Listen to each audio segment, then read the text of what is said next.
Welcome to EnTrench, a 21 Pilots podcast. Hello, local dreamers. Welcome to EnTrench. We are officially in Trench. My name is Annah, and this is episode 70, Jumpsuit. Make sure you've listened to the song beforehand and are ready for an in-depth analysis of track 1 off Trench. Hello, everyone. I missed you. I just got the biggest smile on my face putting my headphones on again. I truly missed this, and it's been like a solid 6 months. I hope you had a good 6 months. I had a wild 6 months. I just wanted to debrief a little bit with you guys, and of course talk about the Clancy tour, but it's kind of like what hasn't happened for me. Basically everything under the sun has happened, and far more has happened than I ever expected to happen, which is just one of those things where I'm amazed at the picture that God paints throughout my life. I just don't even know where to begin, honestly. Yeah, I mean, Nugget's still doing well and very vocal, and Nugget actually is 1 pound overweight. That's Nugget's news. Now she looks offended that I said that. So I gave her an enrichment feeder tower thing so she can eat slower, and she was very upset at first, but now she's doing great and she's thriving. But she still wishes she could have more treats than last year. Maybe later this year, Nugget, we'll see. I literally have loved and lost. That sounds so cliche, but it's true. That's a big thing that happened. First time I've ever genuinely loved someone, and one of the best people I've ever met in my entire life, my now 28 years of life. And I will never regret that. It was the best thing ever. It was totally unrequited, which I know some people would be like, are you stupid? Are you an idiot? Why did you do that to yourself? Frankly, it's one of the closest seasons I've ever felt to God going through that. And I just will simply never regret that. I think that person was 100% worth loving, and I just think love is the coolest thing because it really just feels like God gives you his goggles, as it were, to see someone in just this way that no matter how much wrongdoing they've done, you still see beyond it. I feel like that's very Jesus, and it's such a privilege to be able to see someone in that light. And I just think it was genuinely the coolest thing I went through last year, even though that probably seems and sounds so bizarre because obviously it was also painful, very painful. But no, I'm truly so grateful and regret nothing. And one of the biggest joys is the reconciliation I've since had with my dear, dear friend. And yes, it's just the coolest thing. So that happened. Relationally, I've kind of the flip side of that coin, I've been through relational pain as well. And that's life, right? And I think something I continue to grapple with and have to accept again and again and again is that not everyone is around forever, and that's just normal. I think it's just hard because I'm such a passionate person and such an empathetic person that really, in that way, wants my ultimate desire is for everyone to be as happy as possible always, but also to just, ideally, in my perfect world, I would never ever have broken relationships, but I suppose that is the broken world that we live in, right? So yes, it is very bittersweet, but is very much just something I'm continuing to own my story in every regard, even when it's painful, and it certainly brings about a different level of confidence in walking with the Lord, of just saying, you know what, yes, even these broken pieces are a part of my story, and I'm gonna own that, and I in a weird way, I'm very proud of all those broken pieces as well. So I don't know, just some things I've been learning, I guess. And I actually also had my final appointment with my therapist.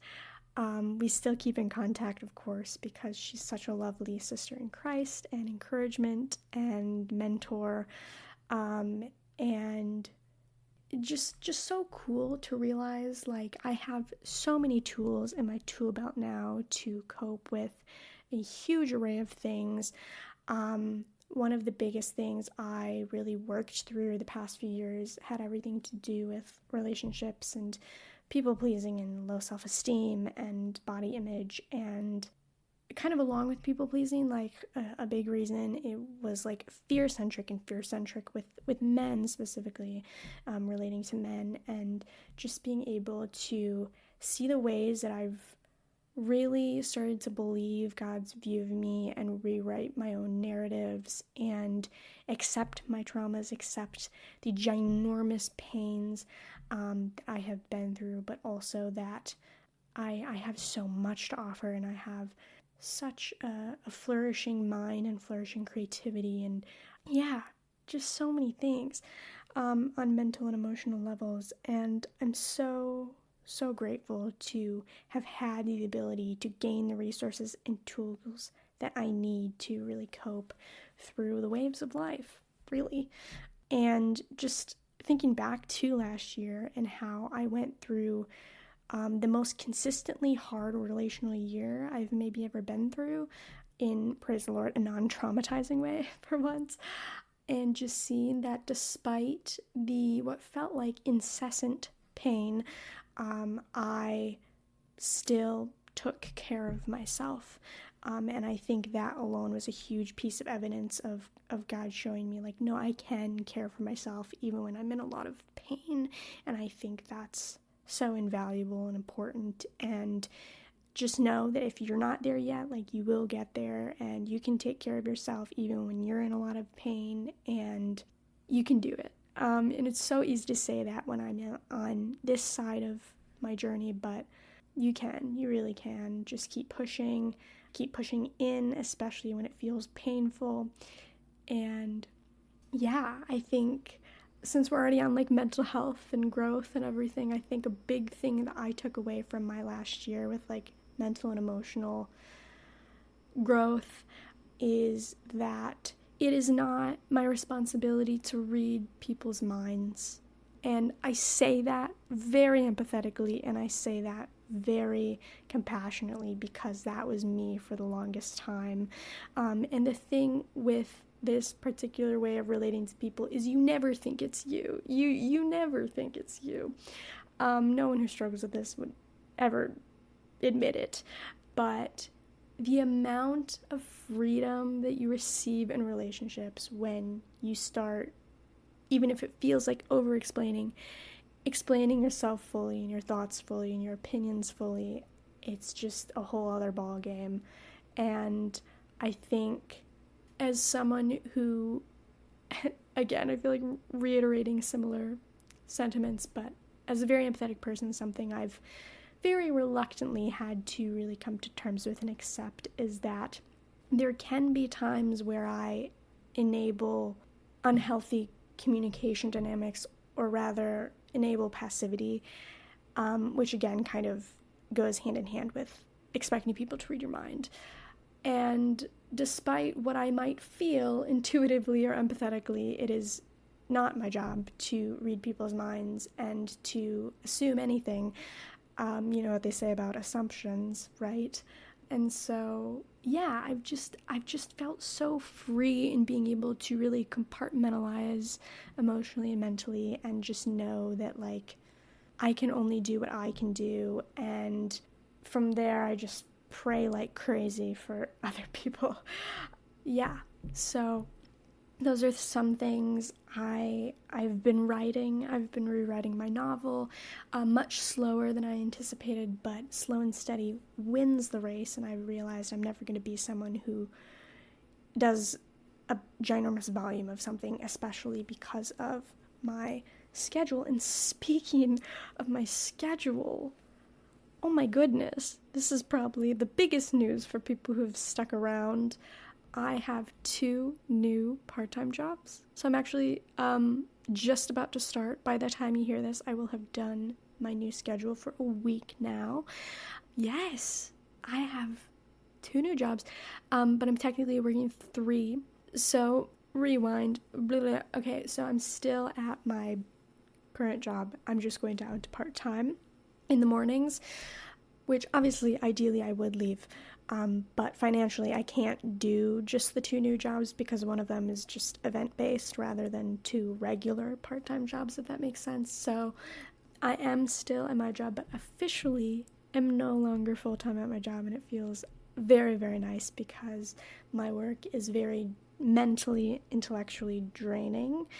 The work atmosphere is very perfectionistic, which is very exhausting, and yeah, it's a lot, and they really worked me down to the very last second this past week, and so it's very much time for me to move into a new rhythm, and I'm especially excited for creative purposes that I'm going to be at that job much less because it drains me the most and mentally blocks me from doing a lot of creative things, because after you've had to mentally think through a lot of things at work all day and then you have to go home and ideate, that's a lot of intellectual stuff all the time every day, and I just couldn't do it anymore if I want to do creative things.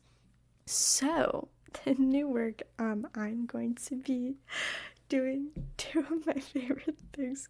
I cannot get the smile off my face. I get to work at a library. Oh my gosh. I get to work at a library. I'm so excited. I love books so much. Speaking of, I'm just going in 50 trillion directions. Speaking of books, I also did something. I did a thing I wanted to do for many years. I made a YouTube video. It's a bookshelf tour. If you like books, please email me and I will send it to you. But I'm actually going to be splitting the channel between books and music. It might not perfectly be alternated, but I'm definitely going to alternate whenever possible between books and music.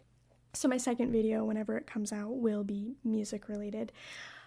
But anyway, I did it. I'm so happy. And one of my favorite booktubers was the first person to comment on my video, and I'm like, oh, I already made it because I love that person so much, so I can just retire now. I don't even ever have to make another video.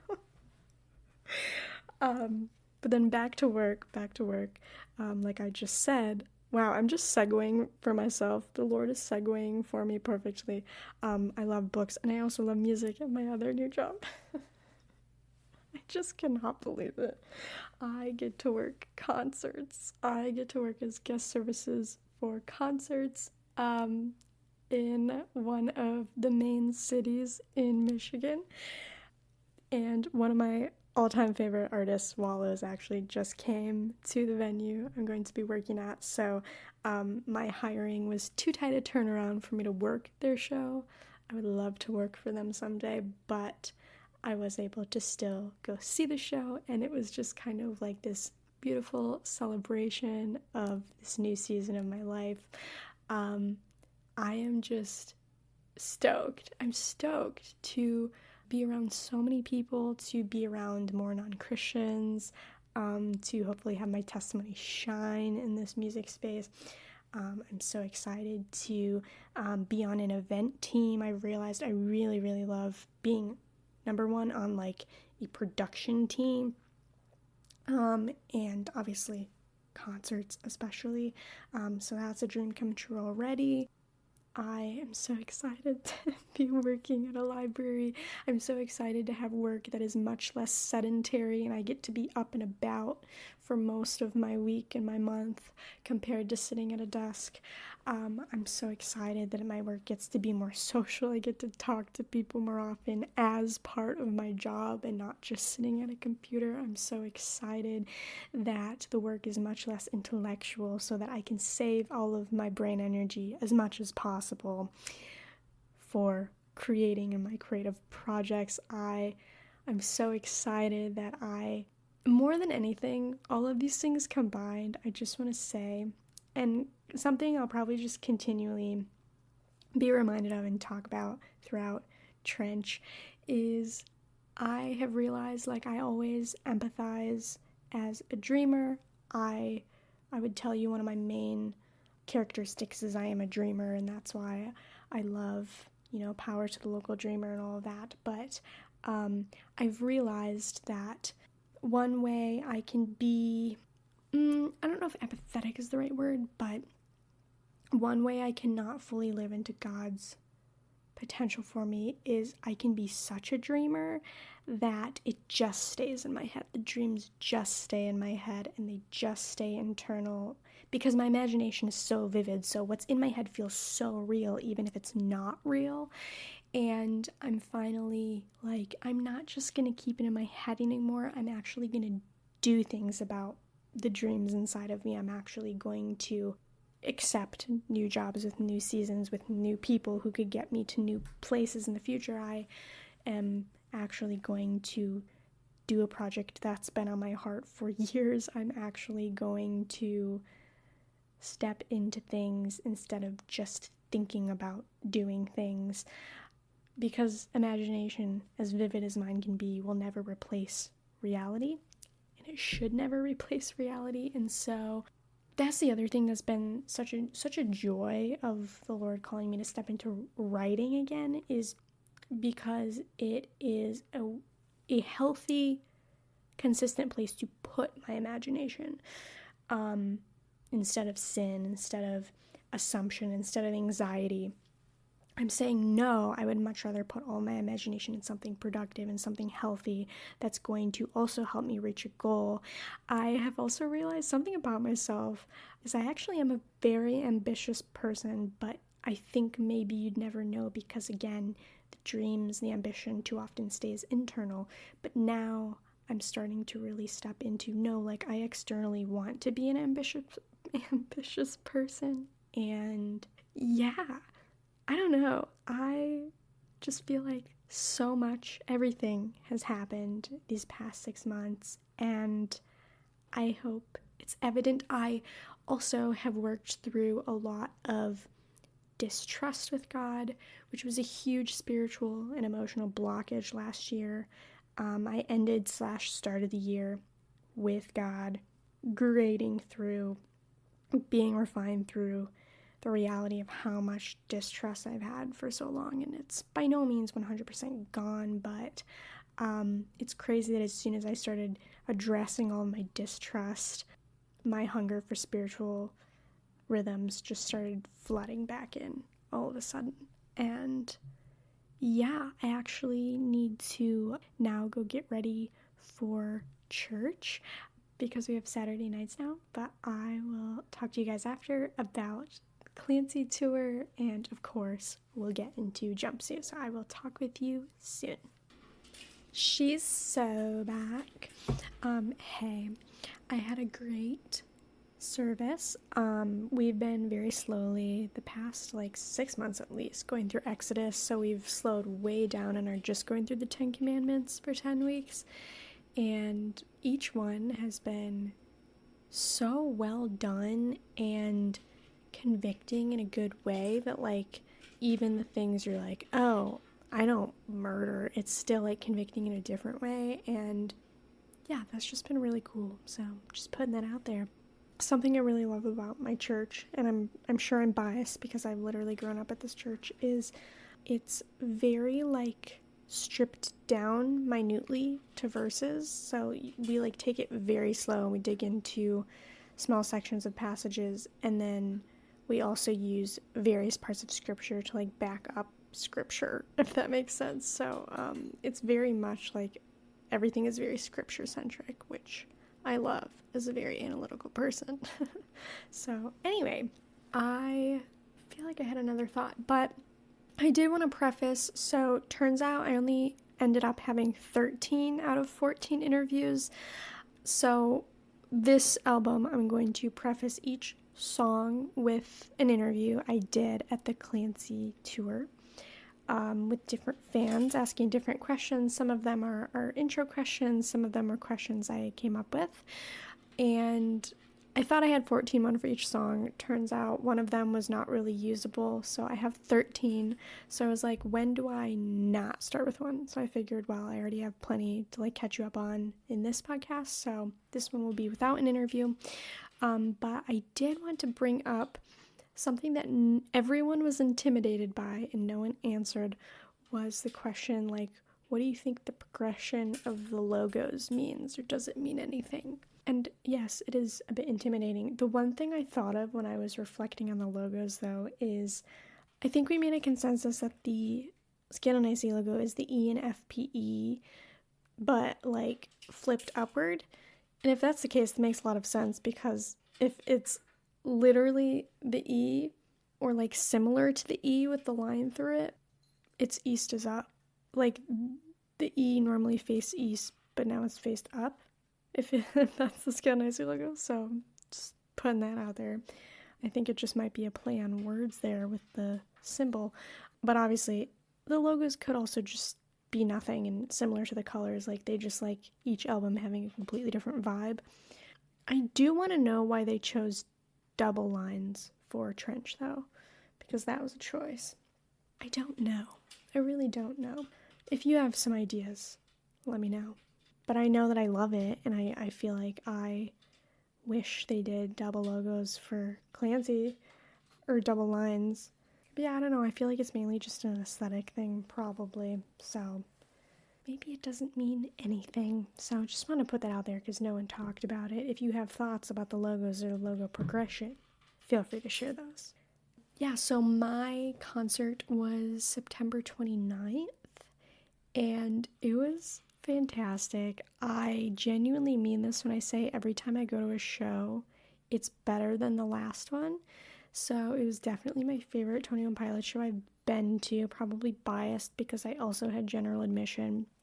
It was a fantastic process. Me and Becca were very intimidated by going there all day. We left at 6 in the morning, I think, to get over there for when they handed out wristbands at 8 or sometime around then, 7:30 or 8. So basically we got there super early. We waited probably an hour, moved through the line to get our wristbands, and that was actually a fantastic process. That's so smart, and I hope more shows are doing that more often, because it was so nice to just have your number and you can literally not have to stand around. You can go be comfortable indoors, or just, with more accessible bathroom or food or what have you. So we ended up spending the morning at a nearby coffee shop that had great reviews, and that was super fun. We basically read, and I did my makeup there and stuff, and it was very relaxing. I didn't realize it was more of an aesthetic coffee shop, so it was partially underground, and so it wasn't brightly lit. It was more mood lighting ambiance. So I was like, well, this is a problem for doing makeup, but the bathroom worked well. So that's how I problem solved through that. And then I actually also got to see one of my good friends who lives in the area, and she stopped by the coffee shop, so that was fun. And then we ended up eating again before we went back for the FPE event that we paid for. And yeah, the entire morning when we were waiting, maybe it's also because I was half asleep, and then waiting in line for the FPE event, I did 0 interviews, and Becca kept asking me about it, and I realized I was very stressed about it. I was like, oh, I guess this is giving me anxiety. Sometimes I just wonder if I have some social anxiety, because I don't know why I was so scared. Just the fact that I had to approach strangers, I was my little child shy self came out, and I was like, I can't do that. What do you mean? But then Becca was like, you gotta do it, Rumi, you gotta do it. Thank you, Becca, for continually encouraging me. So right before we went into the FPE event, I was like, if I don't get at least like one interview, like there's no way I'm gonna get enough. I need at least 14. At the time when I started, I was like, I need like 20 some because I wanted to do all the music videos as well. And I shortly realized like, there's no way that's happening given my social anxiety here. I was so scared, but we had this sweet son and his dad standing behind us in line for the FPE event, and they had like the trench colors on and yellow duct tape, so they together, when they stood next to each other, they made the logo, but they like needed to stand next to each other to like make the logo, if that makes sense. It was super cute, super endearing. And finally I was like, okay, I'm gonna just like talk to the son and ask him to do my first interview. And I did, and it went great. And he was like happy to talk to me. And then I was like, oh my gosh, I can do this. And then, yeah, so I got that interview. And I'll share them in order of the interviews that I did. So you'll hear him on the Levitate episode. I was like, why am I forgetting the second track? But anyway, yeah, so we waited. We got our little goodie bag. That was the Ned bread bag. Inside it had a ton of goodies. It had some pins. It had a signed little card that I put in a little picture collage I made from the concert with photos and that signed card. Let's see. We also got a nice little notebook I've yet to use. That'll probably be like a future podcast notebook once I run through this notebook. I'm trying to think, what else do we get? I feel like there were a couple other goodies. But anyway, it was very, very sweet. And then we got to walk through. I shared on my Instagram a bunch of the photos from the walkthrough of their artifacts. But basically, it took you from Clancy all the way back to self-titled. And so it was kind of like a timeline going backwards. They had a ton of different outfits they wore in different videos. So I think one of the first things we saw was the lineup of all the bishop cloaks, for instance, and then they had like little details, like things from the Lavish video, or they also had like photos of the guys as well, like really nice concert photography, and then like Tyler's handwriting with lyrics and things. Yeah, so they had Clancy stuff, and then they had like the outfits they wore in the hype video, so all that plaid. Yeah, some of the Clancy outfits from the Paladin Straight video. It was just so cool to be up close and personal with everything. My favorite piece of clothing is Tyler's yellow blazer from the Heathens video. I was like, I can't believe I'm standing right by that blazer. Yellow is my favorite. That's a big reason I love trench. And I was just like, it's right there. I could take it. Obviously, I was not going to, but I was like, it's right there. I would wear that. Yeah, and then they had that huge trash dragon that they also used for the live stream movie. That was a fun photo opportunity. Yeah, a bunch of other Skill Nicey stuff, obviously. And then getting back into like Blurry Face and Vessel and Self-Titled. The coolest thing, the most popular thing, of course, was taking a photo on the stressed out bikes, but then you turn the corner, and this is when I started crying, because there was an entire wall of Tyler's lyrics in handwriting to every single song in their entire discography. It was just an entire wall, which reminds me, I have yet to like properly look at my photo and read every single one, but yeah, there are a couple little like side notes of things that they didn't include in the like published song, which is cool as well, and just seeing like regional at best songs on there, and just all the details, and the fact that Tyler just like took the time to handwrite all of his lyrics.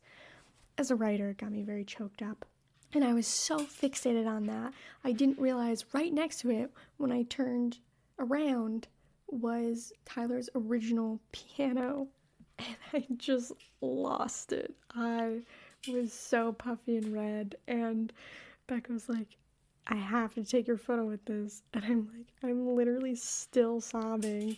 And so I have photos of myself in the process of crying with the piano. Oh my gosh. I just like could not fathom I was right next to a literal instrument, but also a metaphoric instrument of spiritual encouragement that has been so visceral in my own life and your guys' lives and so many other people I love's lives. And it's the type of thing where like something like that directly reminds me of God in that moment, and I'm just overcome with God's awesomeness and the way that he encourages and affirms and uplifts through artwork. I just think the way that artists can creatively share the gospel is the coolest thing ever, and Tyler is so good at that, and so it was just really cool to see. And then some other little random knickknacks they had were the little claymations from Christmas Saves the Year video, a tiny little trash dragon, and at the very end they had their Battle of the Bands scorecards, and one of them gave them a 0 because they used some pre-recorded like tracks, to fill out the band sound, and one of the notes was like, "You guys cussed, don't do that."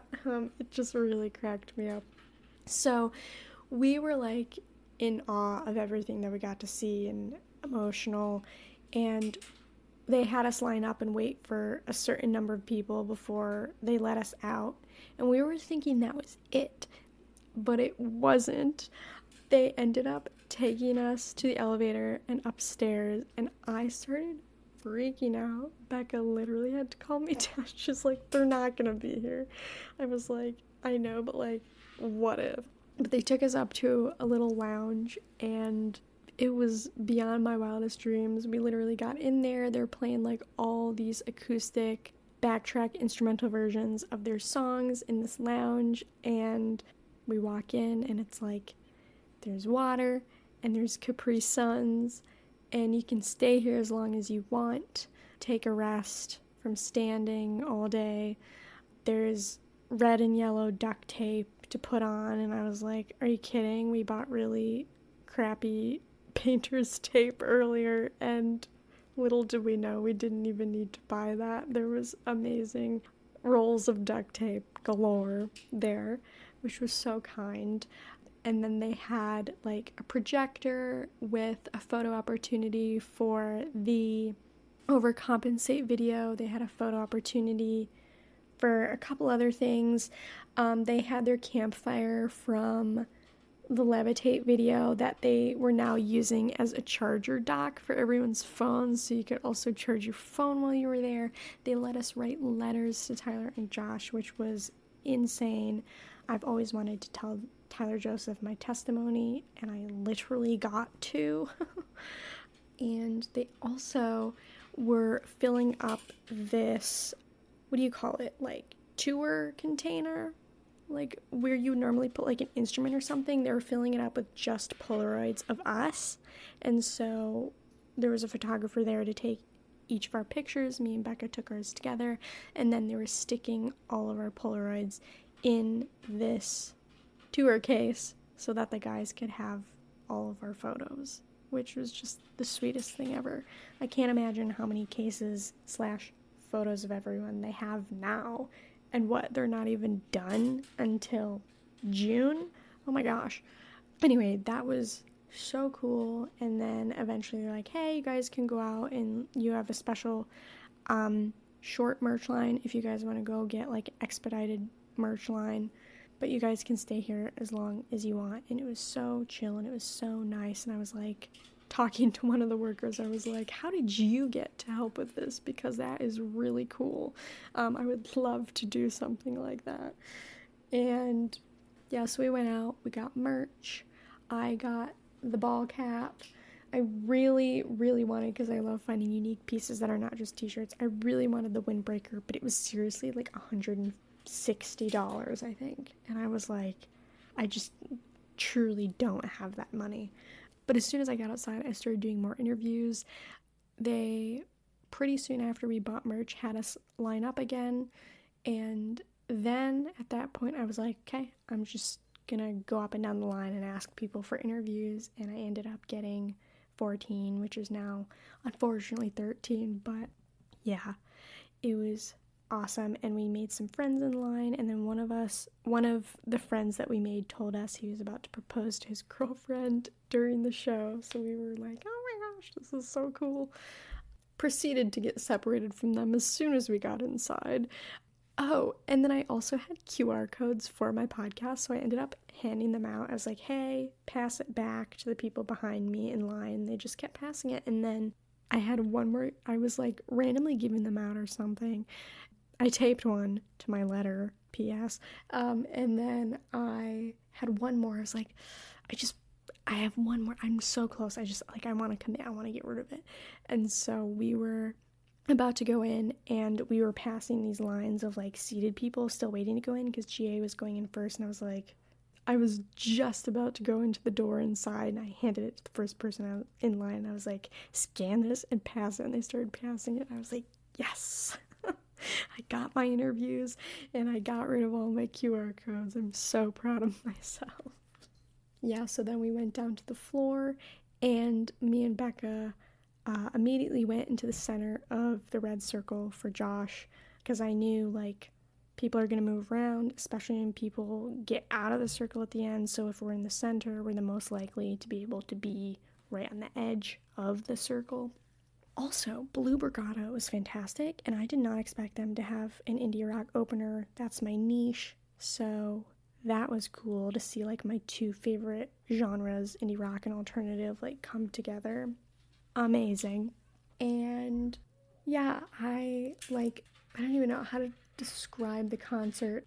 I thought it was very atmospheric in like the best way. That's why I also loved the EnTrench tour, because it feels like it's not just a concert, but it feels like you're in the midst of a story, because that's very much what it is. I loved Tyler coming out with his mask and his lit up microphone. I just think that's iconic. It's so signature. I love how he's kind of morphed that to each album as he's gone. It's so exhilarating and so them. I love things that make artists distinctive, and distinctively them. It was very authentic to them, and Josh had plenty of his own moments. They had a break in the middle where they went to their two separate platforms, which you've maybe seen on like fans' videos and such. And that was a cool moment to hear some older songs and some more stripped back songs. They played Fake You Out, which was so fun. And I think my favorite moment was when Josh came down when they were in the back of the audience with his torchbearer outfit on and his torch. He picked Clancy up, and they went up to the front of the stage, and then the entire city of Dima was revealed as the backdrop to the stage, which I'm pretty sure they were like actual inflatables. And there was like a solid minute where, you know what I mean if you went to a show, but there was a solid minute where they stop in front of Dima and they're just staring at it, and we're all staring at it with them. And it's like the closest I've ever felt to being inside of a book, and it just made me so, I can't even think of a good word.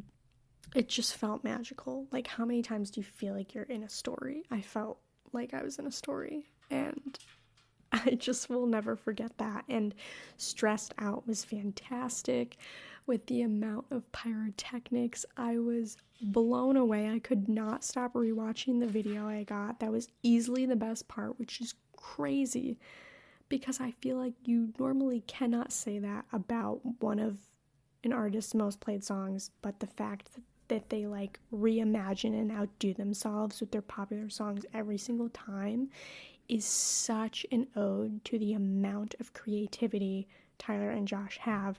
It just blows my brains out every single time.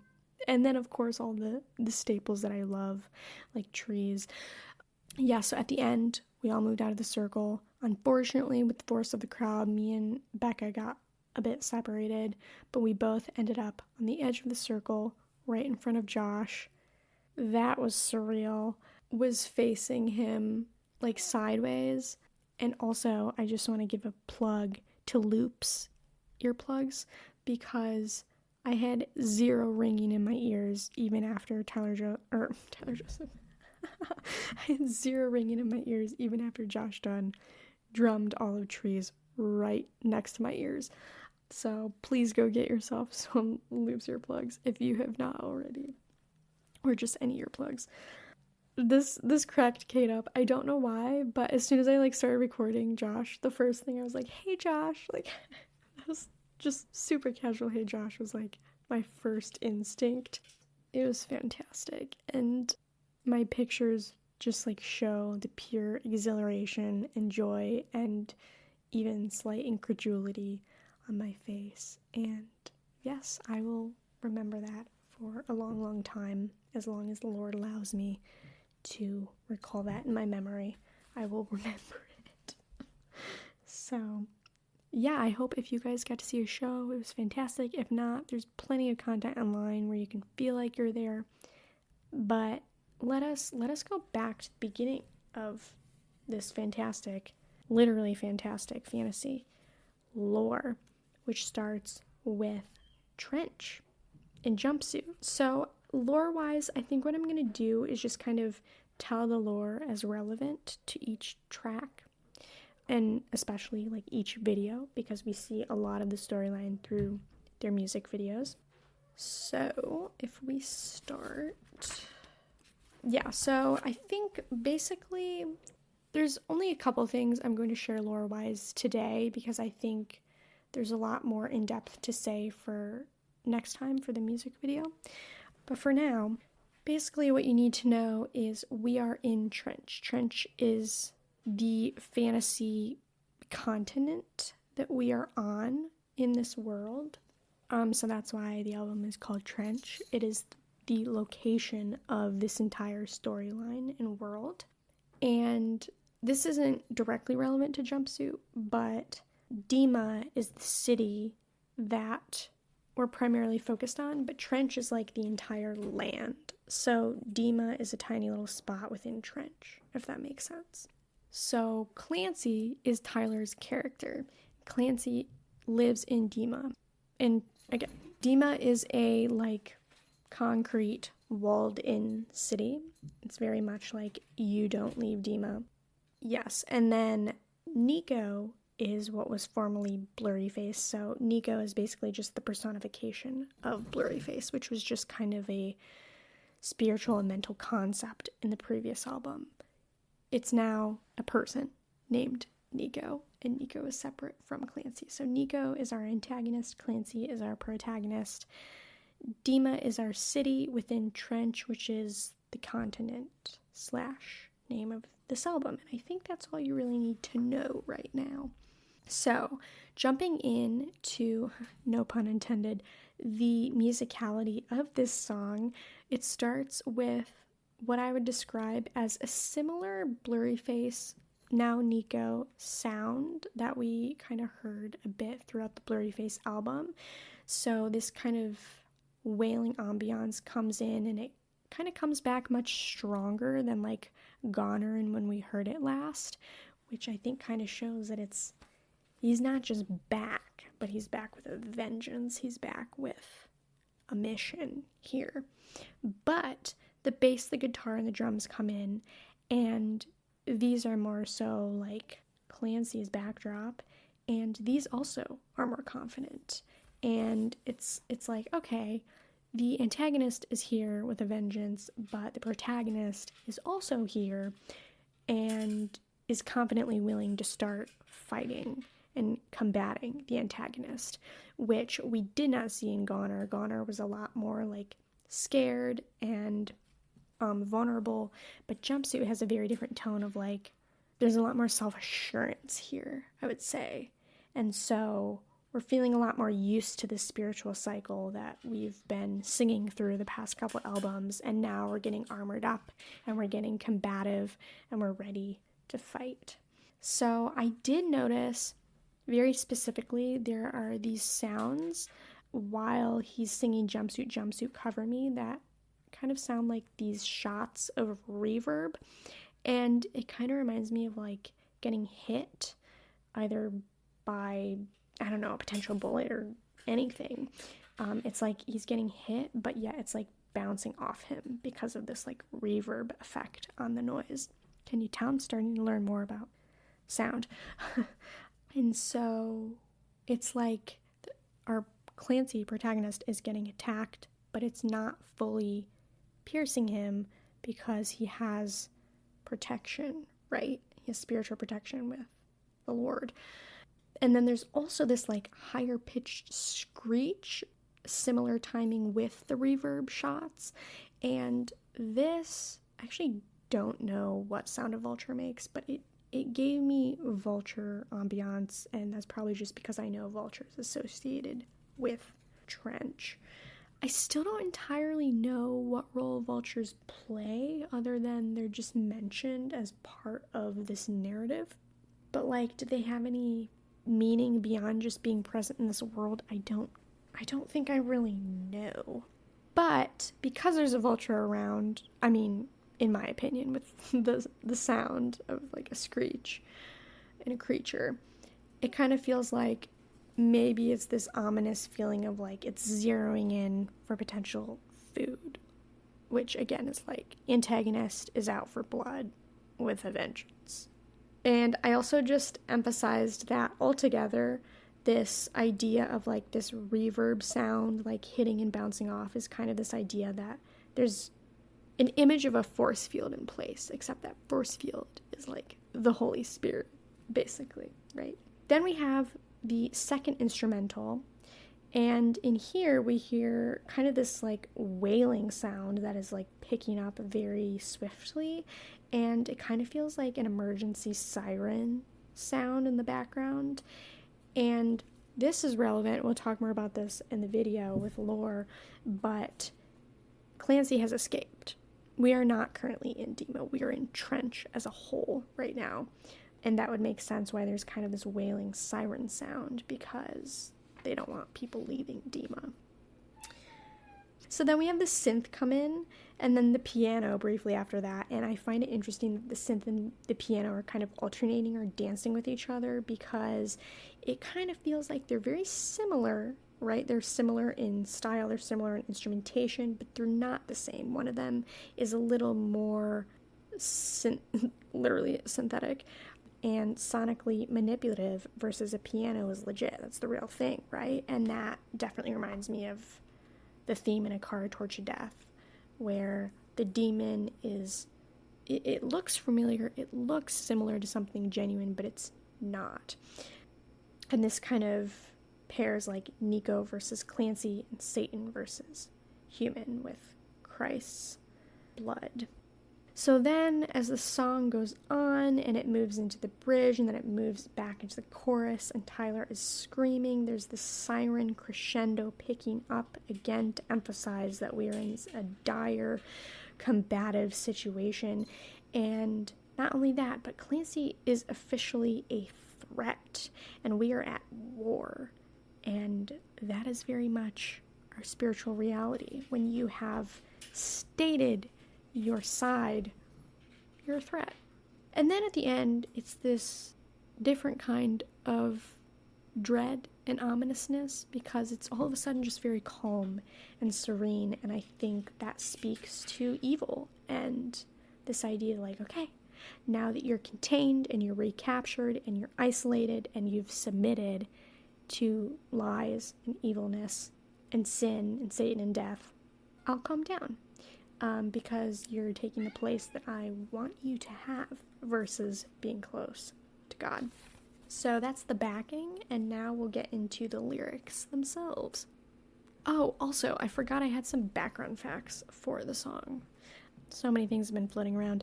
So Jumpsuit is the lead single off Trench. It came out July 11th in 2018. It was nominated as Best Rock Song at the 61st Grammys. It got to number 50 on the Billboard Top 100. It is the 5th highest charting song behind Stressed Out, Heathens, Ride, and Level of Concern for the band.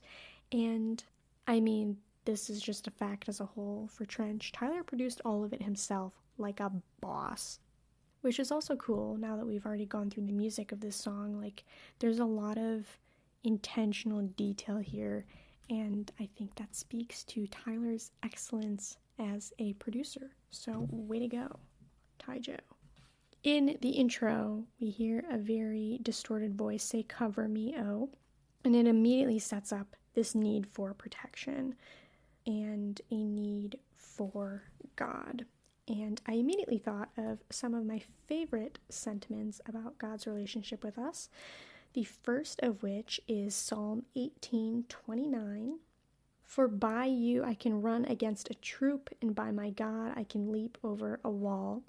Psalm 91:4.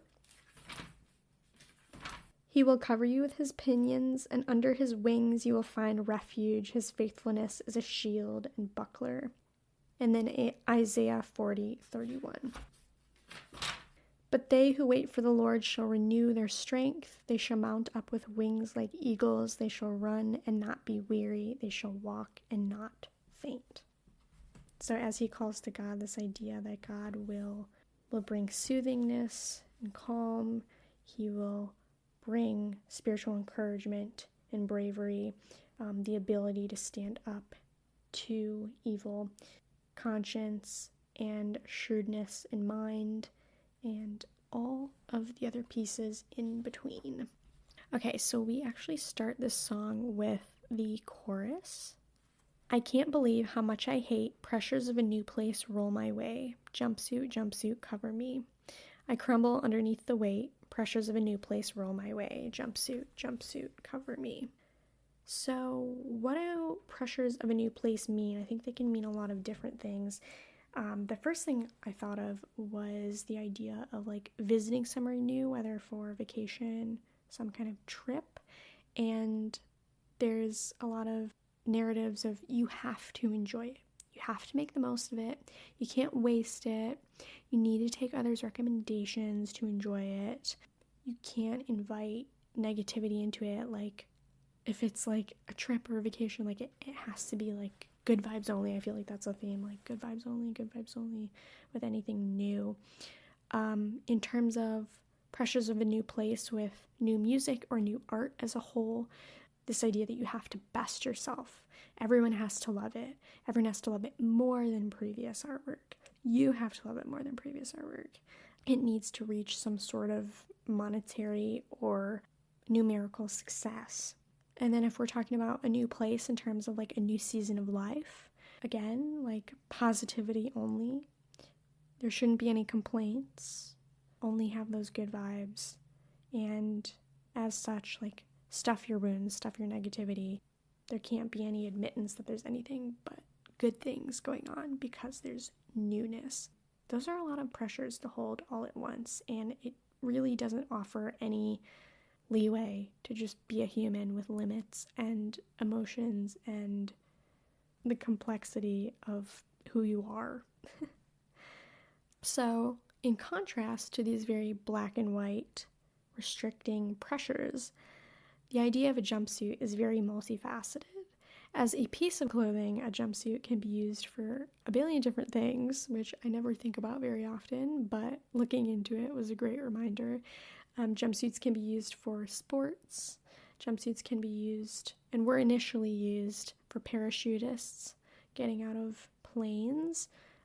Of course, they're most commonly used as fashion staples now, and even for inmates and what people wear in prison. I think it's cool that parachutist is like the marker and the, what paved the way, because that very much goes back to Arthur Miller and All My Sons, this idea that it's something that can allow a getaway from danger, just like the 21 Pilots, if they had just had like a jumpsuit and a way to get out and away from imminent doom and faulty parts. Imagine how they could have been helped and saved. But of course, in this case, I think it's more a spiritual metaphor. I think a jumpsuit and the need for it to cover you could represent God externally in terms of physical safety and well-being, but also the Holy Spirit internally over your brain and how you're doing mentally, but also over your emotions. I think ultimately this idea within the chorus shows that Clancy and Tyler is thick in living for God and in salvation and against evil, and because of that, it's this right-standing attitude of an admittance of a need for God, and that's kind of why the enemy and the antagonist is freaking out. It's very much like spiritual autonomy in the storyline and thinking for himself and coming up with his own conclusions that don't perfectly align with the pressures he's being forced to align with. So it's very much like an emergency. So then we go into verse 1. There's really not too many verses in this song. Verse 1 says, "Spirits in my room, friend or foe, felt it in my youth, feel it when I'm old. Jumpsuit, jumpsuit, cover me, dusting off my jumpsuit." This is very much like a pretty straightforward example of the tension of spiritual warfare, especially when you're in isolation. When I think of a room, bedroom, it's almost always being alone, and because of that, thoughts can really like get out of hand. It can be harder to differentiate truth from lies when you're in isolation and not getting any other like spiritual encouragement or mentorship. And also, as he says, it's very much like this tension that is consistent and it's lifelong. It's not just something in your youth or something when you're old, but it's both. And he finishes off by saying that he's dusting off his jumpsuit, and I think spiritually this means he's restoring this relationship. He's putting it back into consistent use. He's dipping into his spiritual tools again with very much an intent to not let it sit like it was before. And this, again, just emphasizes how much of a threat he is. In the bridge, he says, "I'll be right there, but you'll have to grab my throat and lift me in the air if you need anyone. I'll stop my plans, but you'll have to tie me down and then break both my hands if you need anyone." I think this is something I consistently sing, and I'm always curious what exactly it means. I think it's easier to think of it in terms of Clancy and Nico, but ultimately, compared to the rest of the song, this is very much like a direct response to Nico, or how he represents Satan, rather than calling upon God with jumpsuit, jumpsuit, cover me. And so I think he's really, I would say, poking at and spiritually sparring with Nico / Satan. Like this idea in the first statement that I will submit to you if God lets you touch me, which I don't think you will. You steal my voice, which you can't. And you command the winds and the sea and lift me in the air, which you also can't. And then in his second statement, like, okay, I will stop my allegiance to God and I will stop my allegiance to my artwork if you contain me, which you can't, and break my autonomy in my hands and my desire to create art, which you can't. So he's basically like, you can do these things and take charge if you can do these things that I know that you can't do, and you know that you can't do. So ultimately, it's very much this attitude of like, Clancy / Tyler is taunting Nico / Satan, and that is ultimately what's leading to very thick spiritual warfare here, because Satan cannot stand the truth, and it's calling out his lies, calling out his lack of ability and lack of power and lack of authenticity in comparison with God and his holiness. And so ultimately the song ends with this scream from Clancy for protection, because he's just done something very gutsy that's going to receive spiritual combat, because he has very clearly picked a side, very clearly taunted and stood against the enemy. And with that being said, I hope you will join me and Clancy in our fight against Satan and Nico and the enemy. So that's really all I have for you guys today. I'm excited to dig into the video because it offers so much more spiritually, and I am just going to drive home one of my favorite passages in the Bible with that entire video. I'm so excited. I know that was pretty abrupt of an ending, but I do want to say I'm very excited to share one of our local dreamers' stories. Joshua sent me an email and I was so excited because it's been so long, and I'm so happy that I get to start off Trench with a fan story. So here is some of Joshua's story. My name's Joshua. I'm 15 and a fellow Ravenclaw. Yes.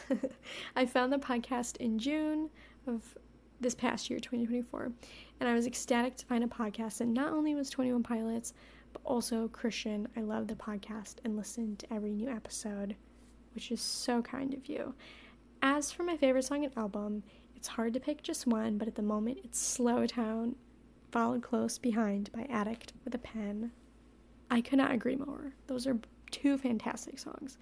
My favorite album used to be self-titled, but with Your Great Arrival, that shade has turned to red. Clancy's release it's definitely Clancy now. I love that reference. That was amazing. Clancy is also my favorite album, so I don't blame you at all. My story with the band started when I met my best friend Jacob in the fall of 2021. After a month or so, he introduced me to 21 Pilots. I downloaded a few of their songs, you know, the hits, the first half of Blurry Face, House of Gold, Car Radio, that kind of stuff. Naturally. I eventually downloaded Scale and Icy and Blurry Face. Ironically, my least favorite albums. Eventually downloaded those, listened to that for a while, then I got into Vessel, EnTrench, and Self-Titled. By then I was a big fan and knew the lore pretty well. I was so hyped for Clancy, and it did not disappoint, except for the Paladin Straight music video was a little disappointing for me. Interesting. I'm curious if you mean in terms of like a cliffhanger, lack of resolution, or if there were other components that disappointed you. I would love to know what your thoughts were. And then he also said, I only recently listened to Regional at Best and watched all of the more hidden videos, Happy Wheels, The Vines, Slushy Guys, Mildly Inspiring Tale of the Rollerblade Rodeo, and reached superfan status. I actually don't know if I know the Rollerblade Rodeo. I'll have to look into that. I have no idea. But I did just see a resurgence of the phone pinching. And yeah, I actually thought of that like a couple months ago. I was telling my friend and coworker Nikki, because anytime I'm in the elevator, I think of that because there's a little crack in the elevator where they pinched the phone. Good times. Thank you so much for sharing, Joshua. It's always a pleasure to read people's stories and just the absolute passion. It's always so fun to hear everyone's thoughts on this band that we hold so dear and that we get to be avid fans of. It's fantastic. So thank you so much for sharing. And if anyone else wants to reach out, I do want to hear from you. It's always such a joy and a pleasure. You can email EnTrenchPodcast@gmail.com with a written account of your 21 Pilots story or your favorite memories you have related to the band. You can also reach out with an episode request if you want to analyze a song, video, or album with me. And if you'd like to contribute to the analysis we've already covered, you can send an email or message me on Instagram at EnTrench_pod. You can find EnTrench on Podbean, Verbal, Spotify, Apple Music, and Amazon Music. I look forward to hearing from you. Tune in next time for the Jumpsuit music video. Thank you so much for listening, friends. Stay alive and remember, EnTrench, you're not alone.